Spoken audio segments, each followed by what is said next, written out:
A nossa primeira leitura está em Gênesis 45, dos versos 3 a 11 e depois o 15.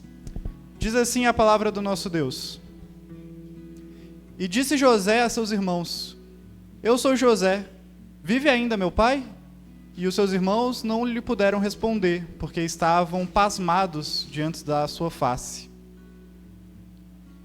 E disse José a seus irmãos: Peço-vos, chegai-vos a mim. E chegaram-se. Então disse ele: Eu sou José, vosso irmão, a quem vendestes para o Egito. Agora, pois, não vos entristeçais, nem vos pese os vossos olhos, por me haverdes vendidos para cá. Porque para a conservação da vida Deus me enviou adiante de vós. Porque já houve 2 anos de fome no meio da terra, e ainda restam 5 anos, em que não haverá lavoura nem ceiga. Pelo que Deus me enviou adiante de vós para conservar vossa sucessão na terra e para guardar-vos em vida por um grande livramento.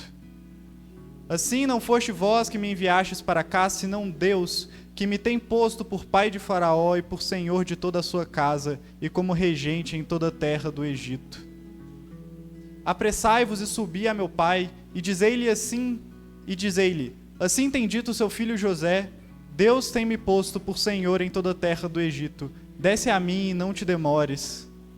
E habitarás na terra de Gozém, e estarás perto de mim, e tu e os teus filhos, e os filhos de teus filhos, e as tuas ovelhas, e as tuas vacas, e tudo que tens. E ali te sustentarei, porque ainda haverá 5 anos de fome, para que não pereças de pobreza, tu e tua casa, e tudo que tu tens. E beijou a todos os seus irmãos, e chorou sobre eles. E depois seus irmãos falaram com ele. Esta palavra do Senhor, nos graças a Deus. A nossa segunda leitura do dia está na Epístola de São Paulo aos Coríntios, a partir do capítulo 15. Mas alguém dirá: como ressuscitarão os mortos com que corpos virão? Insensato! O que tu semeias não é vivificador, se primeiro não morrer. E quando semeias, não semeias o corpo que há de nascer, mas o simples grão, como de trigo ou de qualquer outra semente. Mas Deus dá-lhe o corpo como quer, e a cada semente o seu próprio corpo. Nem toda a carne é uma mesma carne, mas uma é a carne dos homens, e outra é a carne dos animais, e outra dos peixes, e outra das aves. E há corpos celestes e corpos terrestres, mas uma é a glória dos celestes e outra dos terrestres. Uma é a glória do sol e outra a glória da lua, e outra a glória das estrelas, porque uma estrela difere em glória de outra estrela. Assim também a ressurreição dentre os mortos. Semeia-se o corpo em corrupção, ressuscitará em incorrupção. Semeia-se em ignomia, ressuscitará em glória. Semeia-se em fraqueza, ressuscitará com vigor. Semeia-se o corpo natural, ressuscitará o corpo espiritual. A corpo natural e também a corpo espiritual. Assim está também escrito: o primeiro homem, Adão, foi feito alma vivente. O último Adão em espírito vivificante. Mas não é o primeiro espiritual, senão o natural, depois o espiritual. O primeiro homem da terra é terreno, o segundo homem, o Senhor, é do céu. Qual o terreno, tais são também os terrestres, e qual o celestial, tais também os celestiais. E assim, como trouxemos a imagem do terreno, assim traremos também a imagem do celestial. E agora digo isso, irmãos, que a carne e o sangue não podem herdar o reino de Deus, nem a corrupção herda a incorrupção. Palavra do Senhor, as graças a Deus.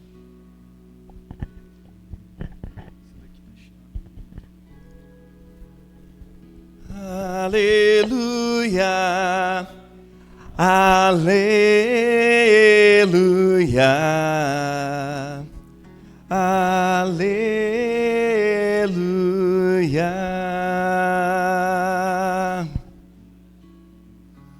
Jesus pede a Deus em oração: santifica meus discípulos na verdade.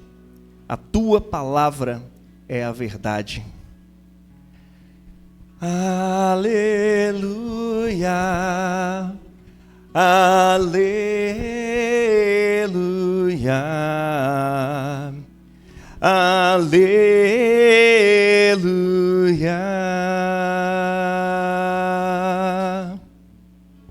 Proclamação do Evangelho de nosso Senhor Jesus Cristo, segundo São Lucas, capítulo 6, versos 27 até o 38.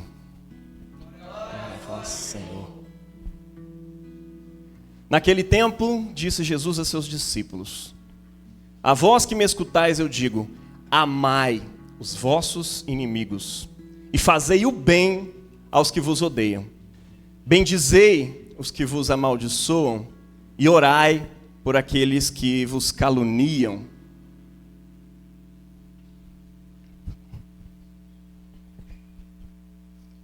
Se alguém te der uma bofetada numa face, oferece também a outra.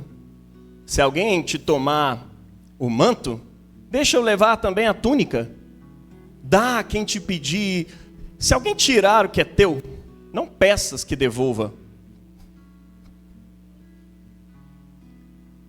O que vós desejais que os outros vos façam, fazei também vós a eles. Se amais somente aqueles que vos amam, que recompensa tereis? Até os pecadores amam aqueles que os amam. E se fazeis o bem àqueles aos que vos fazem o bem, que recompensa tereis? Até os pecadores fazem assim. E se emprestais somente àqueles de quem esperais receber, que recompensa tereis? Até os pecadores emprestam aos pecadores para receber de volta a mesma quantia. Ao contrário, amai os vossos inimigos, fazei o bem sem esperar coisa alguma em troca. Então a vossa recompensa será grande e sereis filhos do Altíssimo, porque Deus é bondoso também para os que são ingratos e maus. Sede misericordiosos, como também vosso Pai é misericordioso. Não julgueis e não sereis julgados. Não condeneis e não sereis condenados. Perdoai e sereis perdoados. Dai e vos será dado. Uma boa medida, calcada, sacudida, transbordante será colocada no vosso colo. Porque com a mesma medida com que medirdes os outros, vós também sereis medidos. Este é o Evangelho do Senhor. Louvado sejas, ó Cristo. Aleluia. Glória a Deus. Pode se assentar, meus irmãos.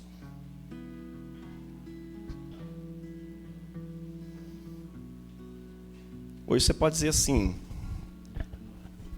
hoje é aquele evangelho, aquela palavra que ninguém queria ouvir. Na boa, ninguém quer ouvir essa palavra. Mas Deus te trouxe aqui para ouvir ela, amém? Deus tinha alguma coisa para falar com você aqui hoje. E com você que está vendo a gente aí pela câmera também. Deus tinha um propósito aí de falar alguma coisa importante com você. Vou colocar isso aí. Deu.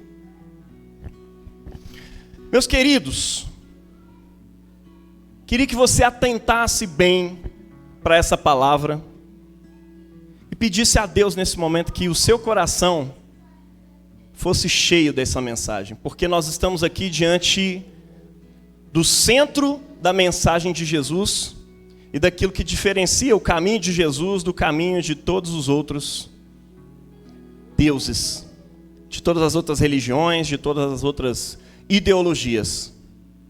Aqui nós temos um ensinamento que supera e que desafia a gente mais do que tudo isso. E que demanda de nós que o Espírito Santo esteja agindo em nosso coração. Pai, em nome de Jesus, já quero fazer esse apelo. E a gente já está de coração aberto. Nós queremos dizer que nós aceitamos a Tua palavra, Senhor Jesus. Nós abrimos nosso coração para recebê-la. Que o Teu Espírito venha nos alimentar com essa palavra hoje. E depois com o corpo e com o sangue de Jesus, que é essa palavra encarnada. Em nome de Jesus Cristo te pedimos. Amém. Então, meus irmãos, o que temos aqui hoje? Um evangelho que nos ensina a amar os nossos inimigos. E eu queria pedir para voltar ele aí na tela, o evangelho de hoje. Pode ir, até chegar a parte da leitura mesmo.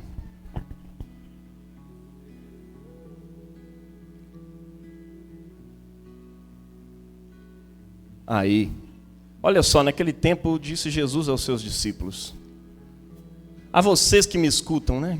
Vamos falar na linguagem de hoje. Eu digo: amem os seus inimigos e façam bem aos que vos odeiam.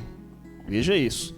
Bendizei-os, não os amaldiçoeis, e orai por aqueles que vos caluniam. Veja bem, Jesus está dando uma ordenança aqui que é pesada. Pode deixar aberto isso aí. À medida que eu vou passando, continuando no texto, nós vamos expor esse texto aqui hoje. O que Jesus está te dizendo aqui? Demanda muita teologia para você entender o que Jesus está dizendo aqui, meu irmão? Acho que não. Porque ele está numa série de mensagens. Sim, Jesus pregava em série de mensagens. Chupa, pessoal da pregação expositiva. Que acha que pregação expositiva é o único... Brincadeira. Mas olha só que interessante, Jesus está numa série aqui, no Sermão do Monte, para falar o coração do ensinamento dele. O coração do ensinamento dele vai de encontro às profecias, como nós dissemos na semana passada. As profecias que diziam respeito à chegada do reino dos céus. E não é o reino dos céus no sentido que um dia eu e você fazemos o bem e vamos morar no céu. Não. É um reino que procede do céu, mas ele vem para a terra mesmo. Nós lemos no Salmo de hoje que aqueles que esperam no Senhor vão herdar o quê? A terra. Deus tem um projeto com essa terra. Quando ele criou ela lá no Gênesis, ele disse que era bom. Ele não abandonou esse projeto não, meu irmão. Pelo contrário, ele prometeu lá em Noé que ele nunca mais ia destruir essa terra. Nem os seres humanos e nem nada disso. E tem gente que ainda tem coragem de falar assim: ah, não, mas ele prometeu que não ia destruir com água, né? Vai que com fogo ele... Pô, que Deus sacana é esse que você acredita, irmão? Pelo amor de Deus, desiste dessa ideia. Olha só, Deus tem uma aliança com essa terra. E quando você olha para o arco-íris, por mais que você saiba que há a refração ali, né, da luz, dividindo a luz branca ali em várias 7 cores, para ser mais específico, né? Aquilo é um sinal da aliança de Deus com os homens. E aí você se perde no sinal em si e se esquece daquilo que ele significa, daquilo para o que ele aponta. Isso é um fato. Deus tem uma aliança com a terra. Ele ama o mundo que ele criou e que ele disse que é bom. Ele não vai destruir isso aqui. Pelo contrário, a Bíblia começa com os céus separando da terra ali no Jardim do Éden. Creia você que isso é uma parábola ou que isso é algo mais literal? Independentemente disso, mas a Bíblia termina com uma linguagem literal, mostrando o céu descendo para se encontrar com a terra, adornado como uma noiva para se encontrar com seu marido. A nossa esperança, meu irmão, realmente não é para essa vida, ou como algumas traduções trazem, para este século. Porque este século, esse tempo, algumas traduções trazem era, essa era está passando. Daí vem a expressão já era. Essa era já era.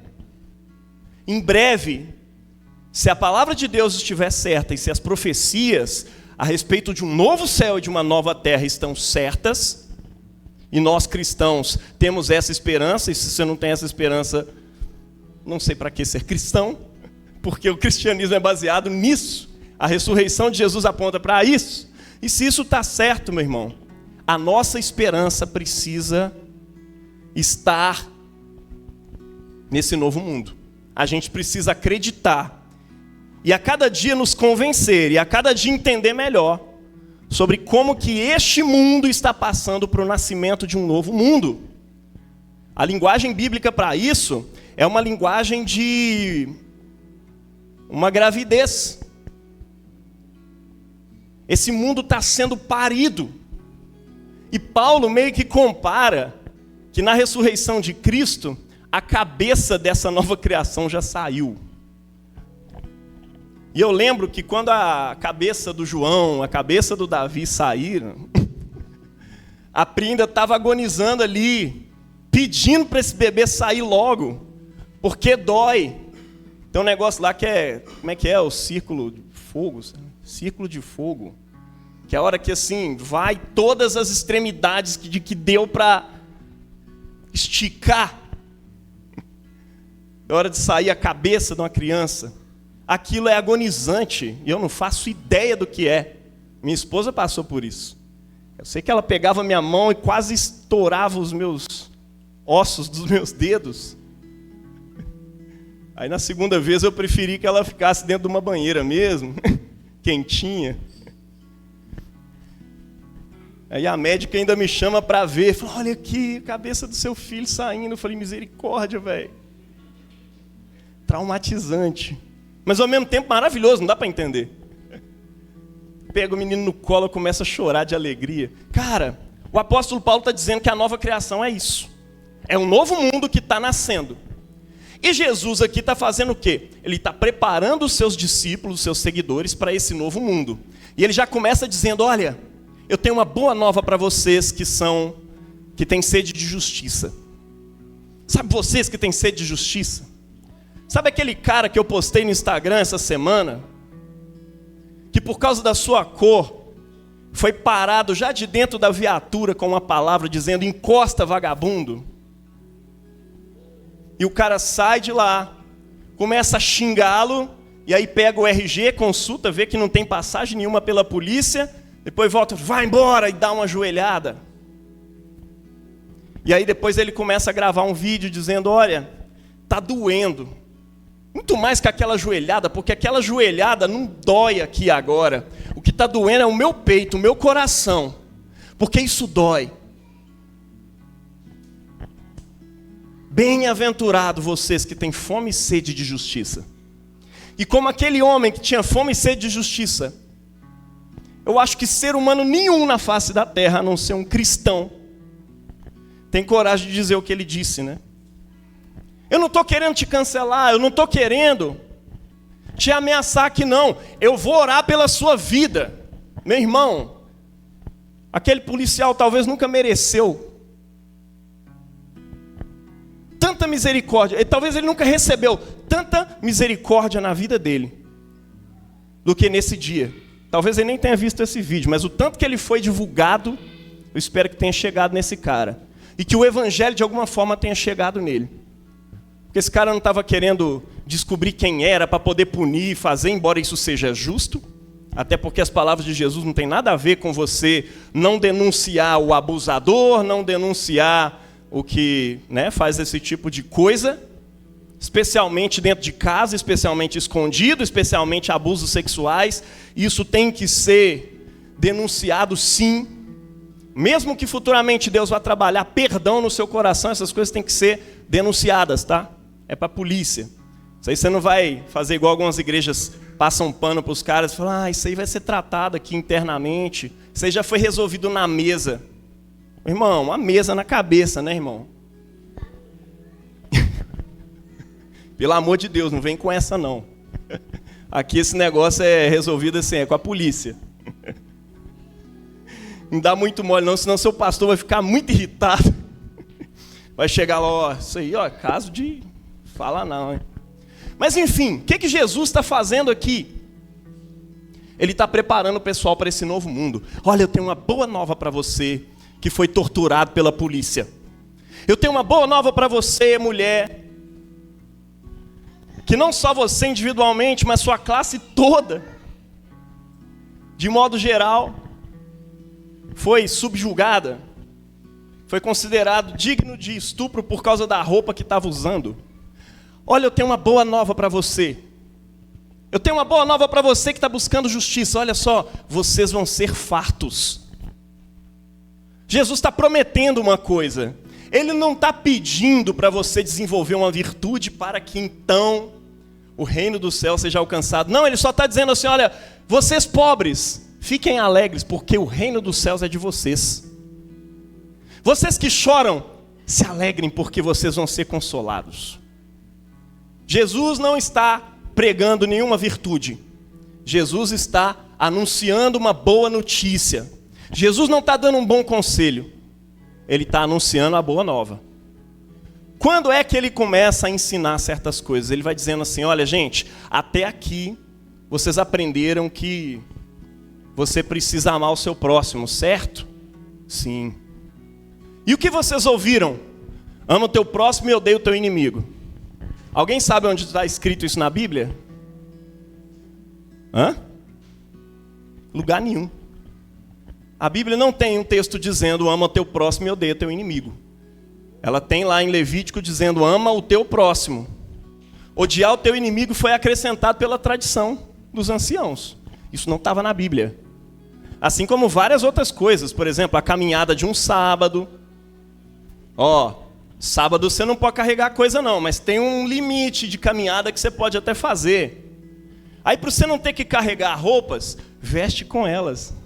Anda cheio de roupa, que aí você caminha e chega lá na outra casa você tira. Quando der 6 horas da tarde, olha que legal. Aí o pessoal inventa lá a caminhada de um sábado. Como é que você burla lá um pouquinho o amor pelo pai, pela mãe. E aí Jesus está aqui internalizando tudo isso, trazendo para dentro do coração. No centro da sua mensagem ali no Sermão do Monte. Vocês ouviram isso, gente? Ouvimos. Pois é, eu vou dar um desafio muito maior para vocês agora. Ama o teu inimigo. Orem por aqueles que perseguem vocês. Bendigam e não amaldiçoem. Cara, uma coisa assim que já é bom demais nesse mundo é quando alguém te rouba. Nós temos alguns tipos de seres humanos. Tem uns que falam assim, podia estar morto esse filho do cão. Que morra também. Eu amaldiçoo. Teve uma vez que roubaram minha pipa, meu papagaio. Fiquei assim, ó, em nome de Jesus, esse aí vai passar pela cerca e vai cair com o pescoço em cima do arame farpado. Eu fiquei desejando isso pro cara com um ódio no coração. E eu achava, pô, eu sou filho de Deus. Eles não podem roubar um filho de Deus. Graças a Deus o tempo faz bem, a gente vai amadurecendo, né? Olha só que interessante. Mas tem um outro tipo de gente que é tipo assim, nossa, estou magoado.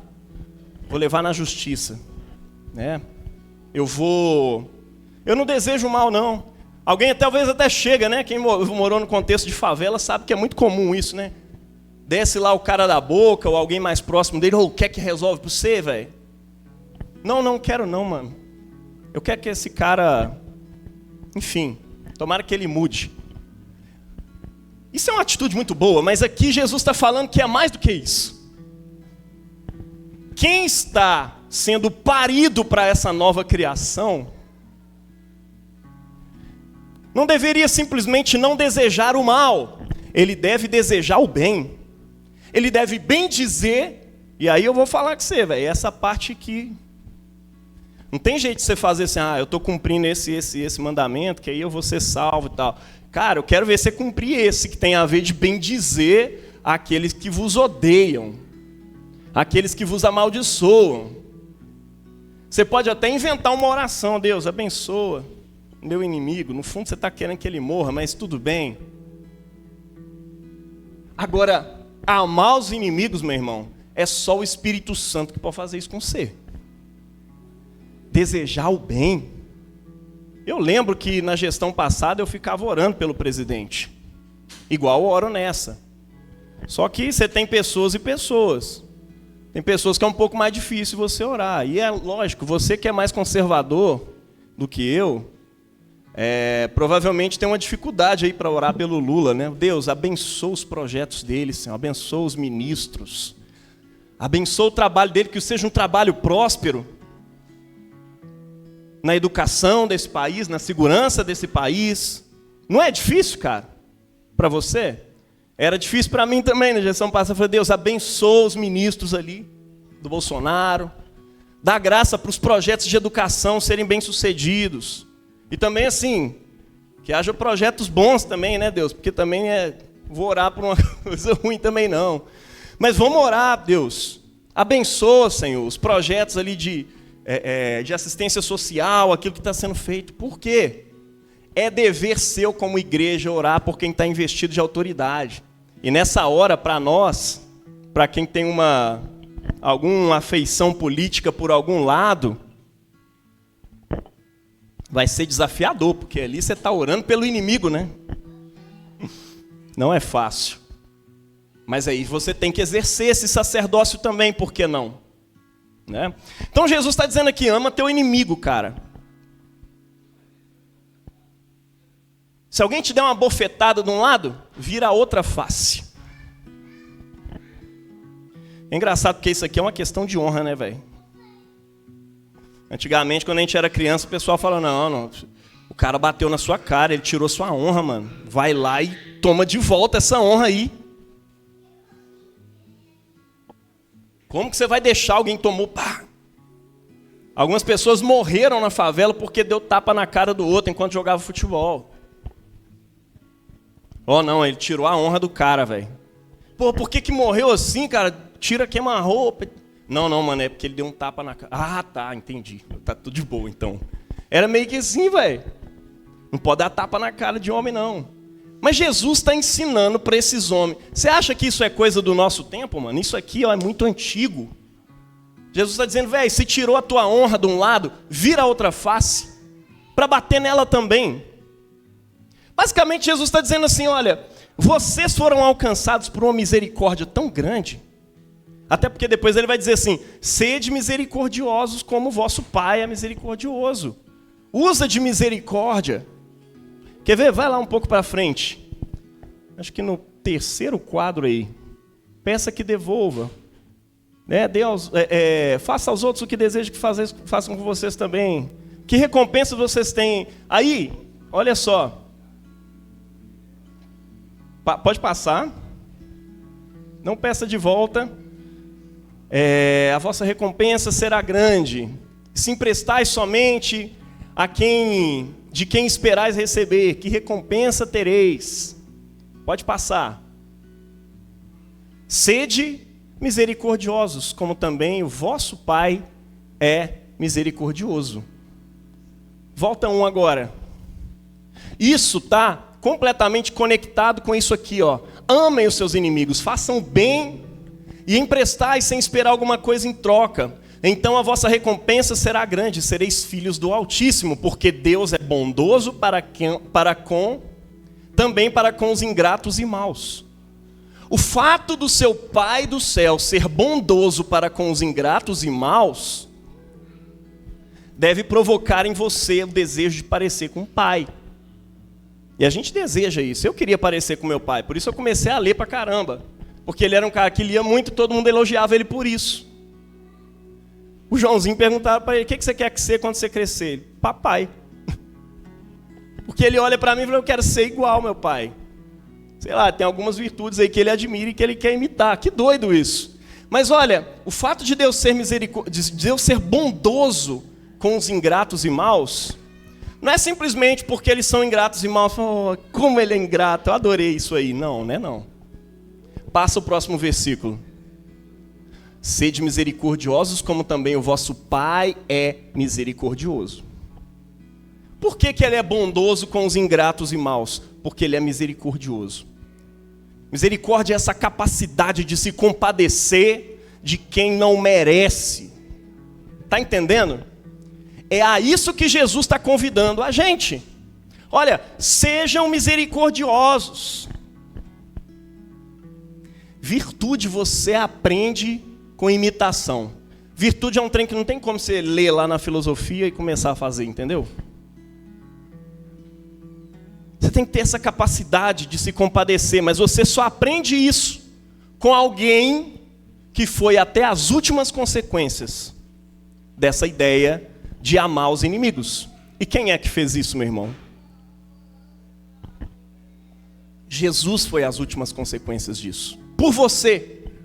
E a Bíblia diz que ele nos amou enquanto nós ainda éramos inimigos. Morreu por nós enquanto nós ainda éramos pecadores e inimigos de Cristo. Deus te amou, sendo você um inimigo, uma inimiga. Pô, como que eu me constituo inimigo de Deus? Eu não fiz nada. É engraçado porque o pecado, no fundo, quando você peca, você está desobedecendo a lei de Deus. Pecado é necessariamente isso. Desobedecer aquilo que você deveria ter feito. Enquanto homem, enquanto mulher, enquanto cristão, enquanto ser humano. Ser justo, aí você decidiu ser injusto. Você relativizou seus valores, para quê? Para o ganho próprio. Para eu resolver meu problema aqui, de raiva, que eu tô desse cara que me fechou no trânsito. E agora eu vou tirar a mão para fora, nem que seja só para mostrar um dedo para esse cara. Ou para gritar e dizer para ele que ele é um pilantra, incompetente, que ele é um roda dura. Alguns fazem pior, porque parou ali no sinal, o cara sai do carro e vai tirar satisfação. Não é verdade? Eu não vou deixar a minha honra, não. Pois é, meu irmão. Isso chama pecado. É quando você quer chegar na justiça pelas suas próprias mãos. Ou quando você quer um prazer, mas você sabe que para obtê-lo do seu jeito, você vai ter que transgredir algumas regras. Como, por exemplo, a consciência do outro, a decisão do outro, o consenso a respeito daquilo que está sendo feito. Quando você precisa, às vezes, enganar o outro. E aí você age enganosamente para poder ter o seu benefício garantido, certo? Pois é, isso chama pecado. Você está destruindo a relação desse teu próximo com Deus. Você está destruindo a humanidade do outro. Pecado é exatamente aquilo que desumaniza o homem. Por isso que os mandamentos estão lá. Honra teu pai e tua mãe, porque quando você não honra, você está tirando a imagem de Deus no outro. Quando você considera que o outro é digno de ser expropriado, roubado ou furtado, você está roubando a imagem de Deus no outro. Você está ofendendo a Deus quando você peca diretamente contra Ele, sabendo que Ele te dá tudo, e você não tira um tempo para louvá-lo e engrandecê-lo, e louvá-lo por aquilo que Ele é e por aquilo que Ele te deu. Quando você empresta, esperando algo em troca, não, que legal. Mas mais bem-aventurada coisa é quando você empresta sem esperar nada em troca. Pode ser que você receba, pode ser que não. Não espere nada em troca. Porque se você empresta só para quem vai te devolver, com certeza, o que você fez demais? Você quer ter um tesouro no céu? Empresta. Quando o cara vier te arrancar a túnica, dá também a capa. Eu acho interessante porque assim, Jesus está tratando aqui de valores que são exclusivos do reino dos céus. Você não vê isso em lugar nenhum, por mais elaborado que seja a ideologia que você queira seguir. Isso aqui você não vê no feminismo, isso aqui você não vê no movimento negro, você não vê no comunismo, você não vê no liberalismo, no capitalismo, que se diz cristão, no conservadorismo que quer preservar a família, Deus, a pátria. Você não vê isso aqui não, viu? Isso aqui são valores do reino dos céus. E se você achou que o reino dos céus era um alinhamento com pautas conservadoras, você está muito enganado, muito enganada. Até porque os grandes proponentes desse tipo de política têm um puleiro bem sujo em relação à família. Estão lá no seu 7º casamento e já estão pegando várias outras mulheres por aí. Homens que foram comprar cigarro e abandonaram os filhos em casa, sabe?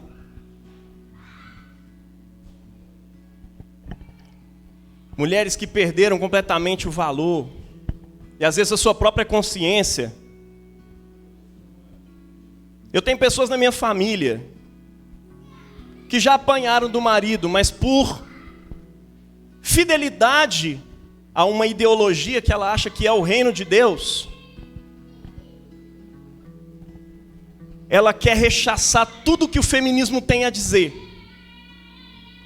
E para ser antifeminista, ela precisa continuar se submetendo ao marido que por vezes bate nela. É engraçado porque as crianças acabam soltando isso por aí. Papai bateu na mamãe assim, ó. E aí você olha e fala, misericórdia, velho. E aí você vai conversar com a pessoa, ela continua radical.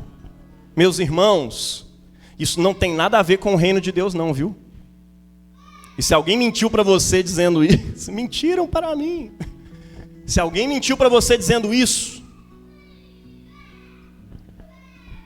fala assim, olha, o reino de Deus tem a ver com o que Jesus disse lá no Sermão da Montanha. Tem a ver com amar os inimigos, orar por aqueles que perseguem. Tem a ver, antes de tudo, com justiça. Porque o Deus Todo-Poderoso, Criador do mundo em harmonia com a sua justiça, está restaurando todas as coisas para que a justiça seja feita. Então você que é cristão, você precisa amar a justiça. Você precisa amar o direito. Você está entendendo? Bom, é isso que Jesus está dizendo aqui para nós. E o que eu acho mais doido é o versículo... acho que é o 38. Não, anterior. Volta aí. Isso mesmo, o versículo 35. Ao contrário, amai os vossos inimigos, fazei o bem e emprestai sem esperar coisa alguma em troca. Então, a vossa recompensa será grande. Que recompensa é essa? Sereis filhos do Altíssimo. Porque Deus é bondoso também para com os inimigos, para com os ingratos e maus. É assim que você se torna filho, filha de Deus. Como? Imitando o Papai do céu, que é bondoso para com os ingratos e maus. A mesma versão desse texto em Mateus está dizendo que Deus faz nascer o sol para justos e injustos, e faz a sua chuva descer sobre o campo dos maus e dos bons. Esse é o seu Deus. Não é o Deus que cancela, o Deus que boicota, porque estão ofendendo Ele. Certa vez eu disse isso para os meus pastores, para os meus superiores. Olha, tem uma página na internet falando mal de nós. E eles escolheram especificamente a gente para falar mal. E aí vários pastores dando aquele exemplo de pastor brasileiro. O que a gente pode fazer? Vamos boicotar. Se todo mundo aqui convidar suas igrejas para entrar lá e denunciar a página, essa página vai cair. Aí eu falei, gente, o que eles fizeram demais? Não teve nem calúnia aqui. Mas estão falando mal. O que é isso? Olha, estão falando mal de nós.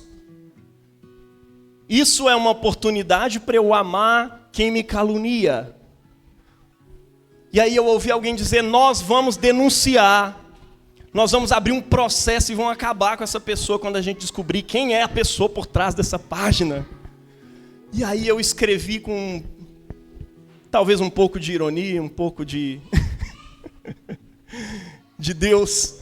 Falei, que tal a gente imitar Jesus? Se a gente seguisse aquilo que Jesus falou lá sobre amar os inimigos e orar por quem nos persegue, bora fazer uma campanha de oração por essa galera e bendizê-los e não amaldiçoá-los. Ficaram sem palavra porque não queriam rebater esse tipo de coisa. E aí, então, talvez, enfim... Não vamos conversar sobre isso. Olha, inclusive tem uma outra coisa aqui para a gente resolver e passou. E depois foram lá e derrubaram a página. Ficou derrubado um pouquinho, depois voltou de novo. Mas olha que interessante. Caras, quando alguém te calunia, e olha assim, eu gosto de relembrar isso, porque esses textos foram escritos, os evangelhos foram escritos sobre orar por quem te persegue, era sobre gente que perseguia mesmo, mandava para o Sinédrio, mandava para o Coliseu, mandava para ser empalado nas ruas de Roma, revestido de piche, e acendia-se fogo para serem os postes que iluminavam.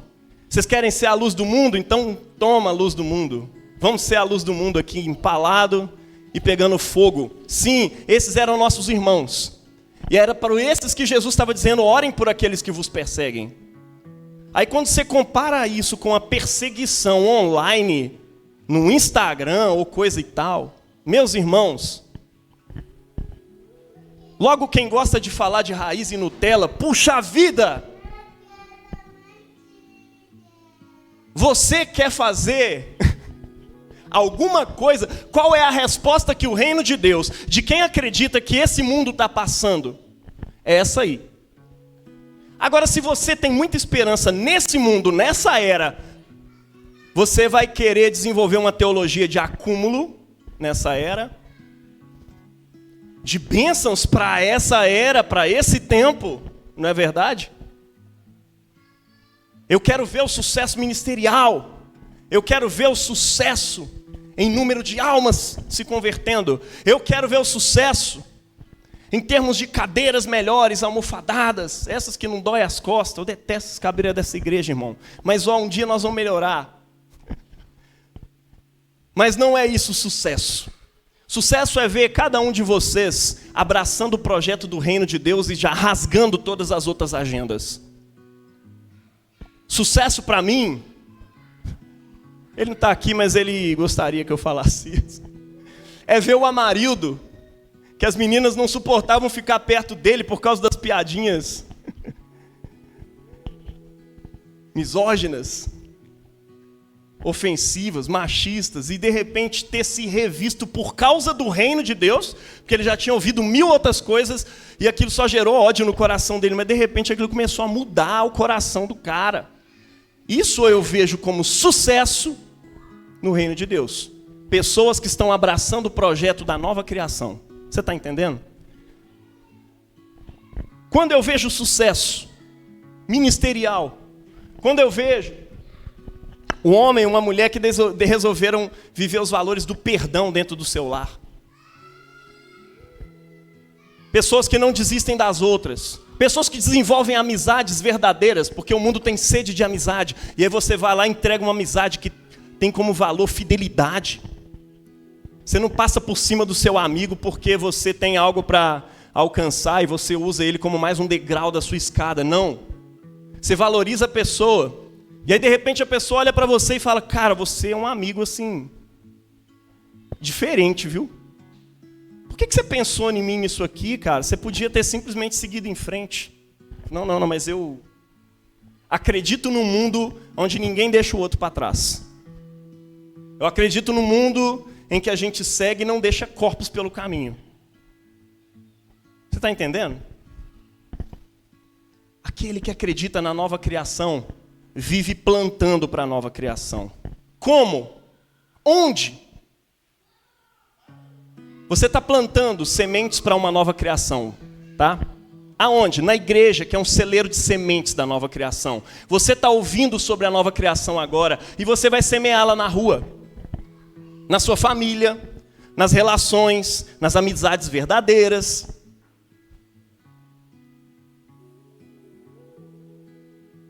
Na sua casa, na sua família, nas suas decisões políticas, na imagem que você constrói de você mesmo na rede social. Se você não consegue transmitir uma imagem de pessoa redimida, e eu não estou falando aqui de uma pessoa perfeita, tá? Eu estou falando de uma pessoa que não transmite para os outros ódio, violência ou relativismo, passividade diante de injustiças. É disso que eu estou falando. Meus irmãos, vamos plantar a nova criação, porque a gente foi convidado para isso. Como? O texto de 1 Coríntios vai dizer isso para nós hoje. Começa orando. Jesus não falou isso? Orai pelos que vos perseguem, não é? Ama os seus inimigos. Como, Senhor Jesus? Começa orando por aqueles que vos perseguem. Começa orando sem querer. Peça a Deus, Deus, eu quero querer, mas eu não dou conta. Se preciso, peça assim, Deus, eu quero querer, porque assim, está difícil até querer. Peça. A oração do desejo é a primeira oração que você faz, meu irmão. E aí deixa o Espírito Santo trabalhar essas coisas no seu coração. Você já começou obedecendo a palavra, orando. Ore. Peça isso a Deus de verdade. Deus, eu quero ser um sinal da nova criação na minha família. Eu quero ser um sinal da nova criação nesse mundo. Eu quero que a Estação Casa seja um sinal da nova criação na cidade de Belo Horizonte. Que a nossa arte aponte para a nova criação e faça como Cristo anunciando boas novas aos que têm fome e sede de justiça. E não é a fome e sede de justiça lá do tempo do ministério terreno de Jesus, é a fome de justiça que existe hoje. Quais são as fomes? Quais são as sedes de justiça que existem hoje? Vá em direção a elas. E anuncie as boas novas. Bem-aventurados vocês que têm fome e sede de justiça, porque vocês vão ser satisfeitos. Amém? Comece orando. Sinceramente, pedindo a Deus para você imitar o que Jesus fez na cruz do Calvário. E entenda, Jesus fez antes de você. Enquanto estava sendo crucificado, a Bíblia diz que ele intercedia por aqueles que o crucificavam. Não é verdade? Pai, tem misericórdia, eles não sabem o que estão fazendo. Alguém talvez dissesse para ele, o povo aqui sabe bem o que está fazendo. Tem misericórdia, Senhor. Tem misericórdia deles. Não imputa sobre eles esse pecado. Estevão mais tarde vai fazer essa mesma oração. Não imputa sobre eles esse pecado, Senhor. Tem misericórdia deles. Tem misericórdia de verdade. É aquele momento em que todo o seu amor por essa era foi embora e só ficou o amor de Deus espelhado no coração. Você sabe que você vai morrer. E eu imagino que os mártires têm isso em mente. Cara, eu vou morrer agorinha mesmo. Tudo que eu quero é amar a Deus com toda a sinceridade que já me ouve no coração. Sabe? Eu quero amar o meu próximo como eu mesmo. De verdade, Deus. Não tenha isso em conta lá no juízo. Quando esse cara que vai cortar meu pescoço daqui a pouco fizer isso, executar essa atitude. Meus irmãos, entregue-se você também num martírio constante, morrendo para você mesmo, para suas opiniões, para a reivindicação de direitos, para que você possa amar, perdoar, ser misericordioso com quem não merece. Crucifique-se, meu irmão. Ande na cruz juntamente com Jesus. Isso é plantar em lágrimas para que você possa ceifar com alegria. Não necessariamente aqui, porque tem gente que acha que é isso, né?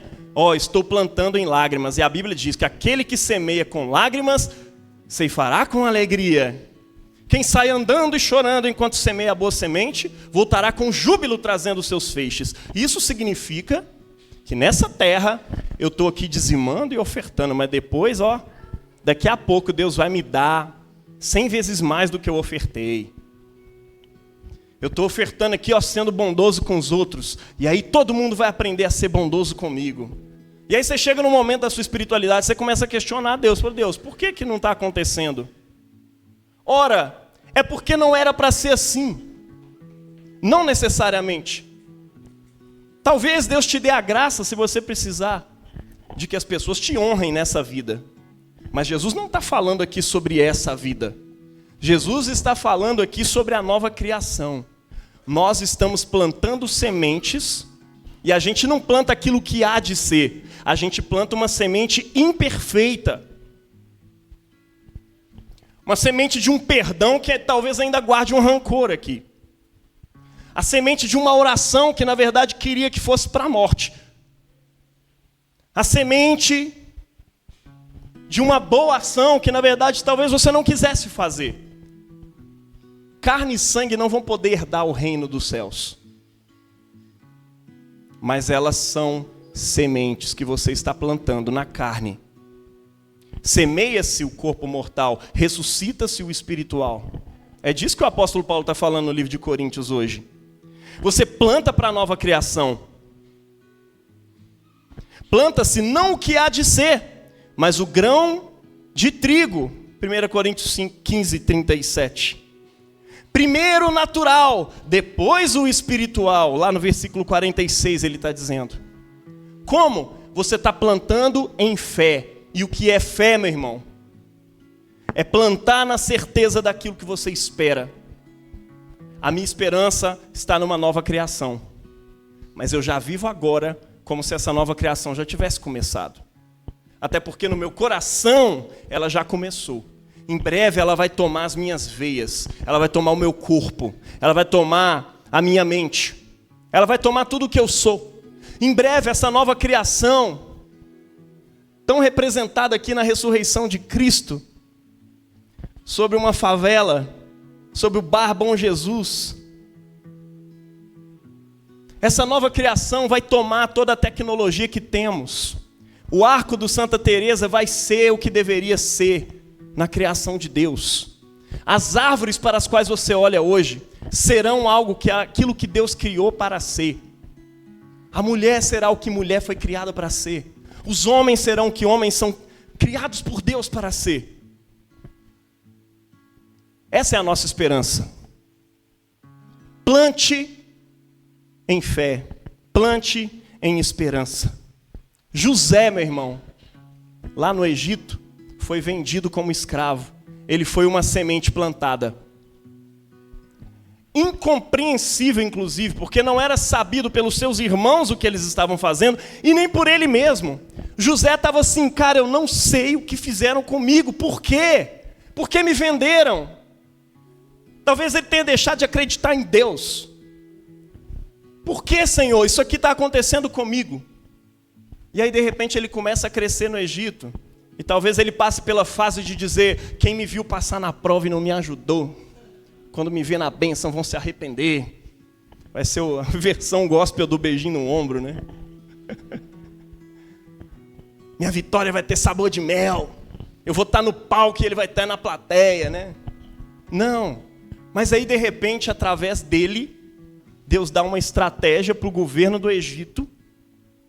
Uma estratégia que salva todos os povos em redor. E quando os povos estão vindo, de repente chega a família dele que vendeu ele, talvez umas décadas de anos atrás. E aí ele fala, agora eu sei por que Deus me trouxe para cá. Eu não sabia. Olha, meu irmão, nós temos motivos bíblicos, teológicos, motivos de exemplo da história da igreja e da história do mundo todo, da salvação, história bíblica, para crer que Deus está fazendo algo bom, apesar de tudo de ruim que está acontecendo em nossas vidas. Você não sabe por que você está passando nesse momento. Mas Deus sabe. Continua plantando em esperança. Continue confiando em Deus. Ele não vai te decepcionar.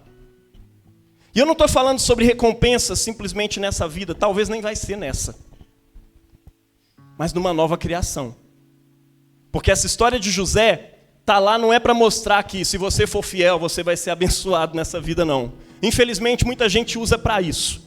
Mas essa história está lá para dizer que as aflições que nós passamos nessa vida não são de se comparar com a glória que há de se revelar quando esse bebê terminar de nascer. Amém? Deus te abençoe na prática dessa palavra, em nome do Pai, do Filho e do Espírito Santo. Amém. Glória a Deus. Vamos colocar de pé, meus irmãos?